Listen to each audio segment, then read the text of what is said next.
मेरे प्यारे दोस्तों, मित्रों और साथियों, सादर नमस्कार। मैं हूं आपका इष्ट मित्र दोस्त मिस्टर शांतिलाल डंसेना। हमारे इस YouTube चैनल वीडियो में आप सभी दर्शकों का स्वागत है। बड़े डुमरपाली, रावटसन, खरसिया, जिला रायगढ़, छत्तीसगढ़, भारत का मूल निवासी हूं। मित्रों, आप लोग हमारे इस YouTube चैनल वीडियो को देखते हैं, सुनते हैं, समझते हैं, तो आपको मैं हृदय से आभार व्यक्त करते हुए मैं आपको धन्यवाद देता हूं। अगर आप लोग पहली बार देख रहे हैं तो इसको सब्सक्राइब जरूर कर दें। बेल आइकन का जो घंटी है उसको भी क्लिक कर दें और विशेष रूप से ऑल ऑप्शन का चयन करना होगा, तभी हर रोज़ का जो नए वीडियो डालते हैं सबसे पहले आपको प्राप्त होगा। शुरू से अंत तक जरूर देखें, सुने, समझें, अनुभव भी करें। मन कहता है, उचित लगता है, अच्छा लगता है तो आप हमें एक लाइक जरूर दें और इष्ट मित्रों के पास शेयर भी करें। अगर कोई विशेष अनुसंधान करना है तो आप हमें कमेंट बॉक्स से है उस पर सूचित करें और हमें मार्गदर्शन भी दें। आपका दिया हुआ मार्गदर्शन हमारे जीवन को एक अद्भुत विकास की क्षेत्र में आधार बनता है। इसलिए मित्रों, आपका मार्गदर्शन अत्यंत आवश्यक है। मित्रों, वैभव प्राप्त करना सहज है, किंतु वैभव को विवेक से प्राप्त किया जाए, बुद्धि से, विचारों के साथ में जोड़ करके अगर वैभव प्राप्त करते हैं तभी विवेक की सार्थकता होती है। जब तक हम वैभव के लिए अपने आप को उत्कृष्ट भावनाओं के साथ में जोड़ते नहीं हैं और अच्छा से अच्छा विचारों का आवाहन नहीं करते हैं, विवेक को महत्व नहीं देते हैं, तो फिर सारा क्रियाकलाप निरर्थक हो जाती है। इसलिए वैभव ही नहीं, विवेक की आवश्यकता भी है। और जो व्यक्ति अपने मन, बुद्धि, चित्त, अहंकार, जो चतुष्टय कहा जाता है, इन सब चीज़ों का बुद्धिमानी से, ईमानदारी के साथ में, जिम्मेदारी पूर्वक और बहादुरी के साथ में समझदारी करके निभाया जाता है, तभी जीवन की सार्थकता होती है और वही वैभव जो है अनंत काल तक उपयोग होती है। वैभव आत्मिक शक्ति से उत्पन्न होती है, धर्म मर्यादाओं का पालन करने से उपलब्ध होती है। श्रेष्ठ विचारों को, श्रेष्ठ भावनाओं को अगर हम अपने जीवन में परिकल्पित करते हैं और विशेष रूप से उसका महत्व समझते हैं और जीवन को एक नई दिशा देते हैं, तभी समझिए कि हाँ, वास्तविक वैभव हमें उत्पन्न हो रही है और प्राप्त हो रही है। जिसके साथ विवेक का भी महत्व बढ़ जाता है और विवेकशील व्यक्ति वही होते हैं जो ज्ञान के आधार पर कर्म को सुचारू रूप से चलाते हैं। जब तक हम ज्ञान का अवलंबन नहीं लेते हैं तो फिर बुद्धि की क्षमता जो रहती है वो विकसित नहीं हो पाती है और भविष्य में जो समय है, अनुशासन है, उसका भी अवलंबन नहीं हो पाता है। इसलिए अपने आप को व्यवस्थित बनाना, अनुशासित बनाना और समय का सदुपयोग करना, तभी वैभव की उपलब्धि होगी और विवेक जो है उसमें जागृत होगा। जिसका विवेक जागृत है वो समस्त आत्माओं से सर्वश्रेष्ठ कहलाता है, क्योंकि जितने भी महापुरुष हुए हैं, जितने भी ऋषि मनीषी हुए हैं, इन्होंने अपने विवेक से कार्य लिया है, अपने आत्मा के आवाज़ों को सुना है और आत्मा के बताए हुए मार्ग पर अपने जीवन को आगे बढ़ाए हैं। अपने लक्ष्य को ध्यान में रख करके उद्देश्य के प्रति आरूढ़ रहे हैं, कर्तव्यनिष्ठ बने हैं, तब कहीं जा कर के देव मानव, महामानव, श्रेष्ठ मानव बने हैं। इन्होंने सब अपने आत्मा के बताए हुए मार्गदर्शन पर ही चले हैं। किसी के बहकावे में आ जाने से व्यक्ति अपना आत्मविकास नहीं कर पाता है। जो उत्थान की दिशा होती है उसमें विभिन्न प्रकार के बाधा उत्पन्न हो जाती है, जिससे व्यक्ति भटक जाता है। और इसीलिए कहा गया है ईश्वर ने कहा है मनुष्य एक भटका हुआ देवता है, उन्हें इस पृथ्वी पर देवता बना करके शिवोहम सोहम अयमात्म ब्रह्म तत्वमसि मैं क्या हूँ, इन सब चीज़ों को जानने के लिए उद्धृत किया है। लेकिन व्यक्ति जो है वैभव, सांसारिक वैभव में भटक जाता है और विवेक का दुरुपयोग कर लेता है। इसीलिए जीवन के जो चिरकाल आधार है वो भी निकृष्ट हो जाती है और भविष्य का जिस हिसाब से निर्माण होना चाहिए उस हिसाब से हो नहीं पाती है।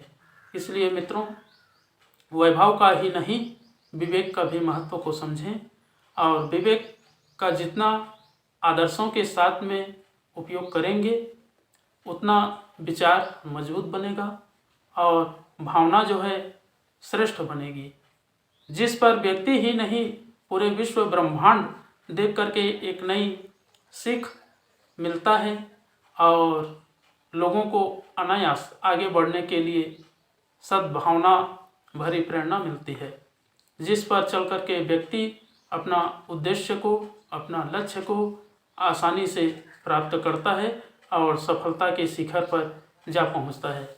मित्रों, कई बार होता है जब व्यक्ति वैभवशाली तो बन जाता है लेकिन उसके पास विवेक की क्षमता जो होती है वो समाप्त हो जाती है, और जब विवेक की क्षमता समाप्त हो जाती है तो फिर वैभव जो है कोई काम का नहीं होता है, उसका सिर्फ और सिर्फ दुरुपयोग ही होता है।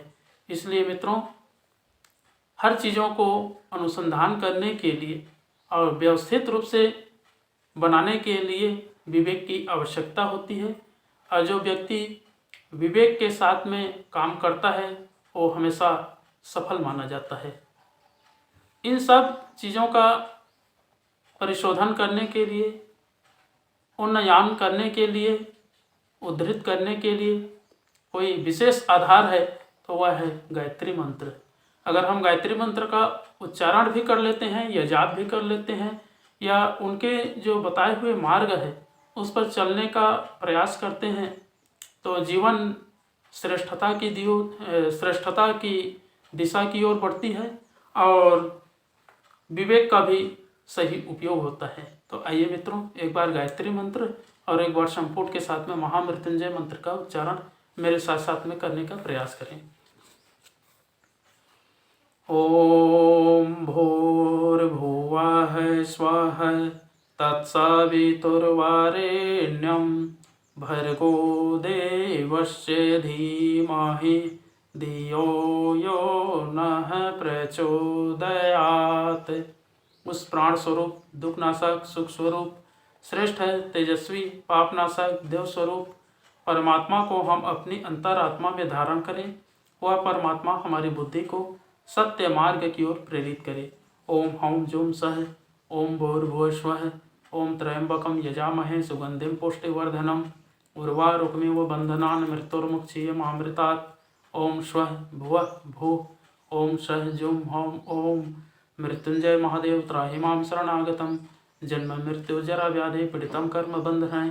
ओम असंभवं संभव कर्तुमुद्यतं प्रचंड जंजावृत्तिरोध सक्षमं युगस्य निर्माण कृते समुद्यतं परम महाकालमं नमाम्यहम्।